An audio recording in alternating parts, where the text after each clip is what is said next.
কারো উপরে বেশি নির্ভরশীল হওয়াটাই বোকামি। আমি যেটা আমার জীবন থেকে এখন বাস্তব প্রমাণ পাচ্ছি। হ্যালো ভিউয়ার্স, আসসালামু আলাইকুম। তো সকাল থেকে ভিডিওটা শুরু করে দিয়েছি। আপনারা সবাই কেমন আছেন অবশ্যই একটু জানাবেন। তো আজকে হচ্ছে আমার ছেলের স্কুলে বার্ষিক ক্রীড়া প্রতিযোগিতা আছে। তো মনটা ভীষণ খারাপ, কারণ আমি যেতে পারতেছি না তার সঙ্গে, আর ওকে হচ্ছে একা পাঠিয়ে দেবো, মনটাও কেমন জানি করতেছে। তো এই দিক দিয়ে হচ্ছে আমি আমার বড় যাকে বললাম একটু বুঝিয়ে, ওনার মেয়েও হচ্ছে ওই স্কুলেই পড়ে। তো উনি আবার যেতে চাচ্ছিল না, অনেক বুঝিয়ে শুনিয়ে শেষমেশ এই তো সকালবেলা রেডি করিয়ে পাঠিয়ে দিলাম।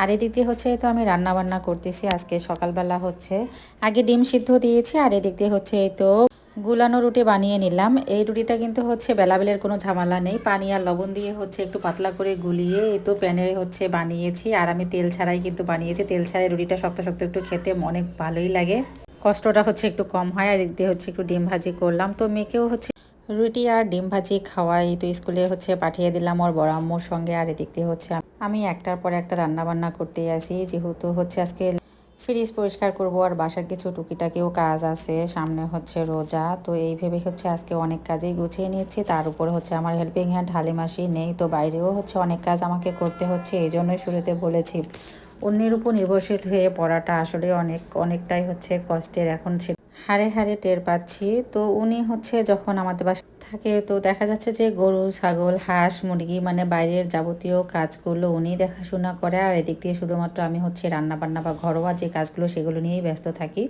তো এখন দেখা যাচ্ছে যে দুই দিকেই আমাকে সামলিয়ে নিতে হচ্ছে। তো যাই হোক, এই দিক দিয়ে হচ্ছে আমি তো আজকে কুলটি ডাল রান্না করলাম। কুলটি ডালটা হচ্ছে আমার শাশুড়ি আম্মা খেতে চেয়েছে মাছের মাথা দিয়ে।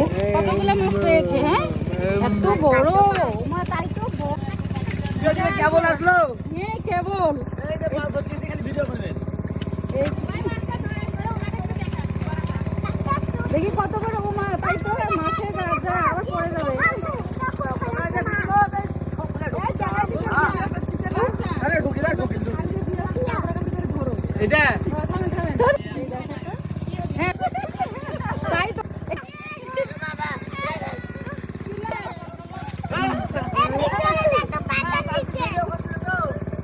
একেবারে শেষ।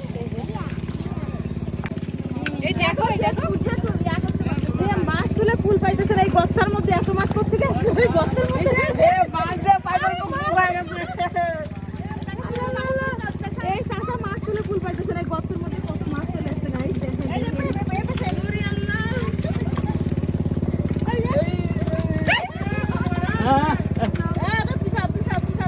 চোখে টোকে হঠাৎ করে কাদা পড়বে, তো এইভাবে ফেলে আল্লাহ গর্তের মধ্যে কত মাছ। ভাই ভাই আগে ওঠে ওঠো বুদ্ধি নাই ভাই।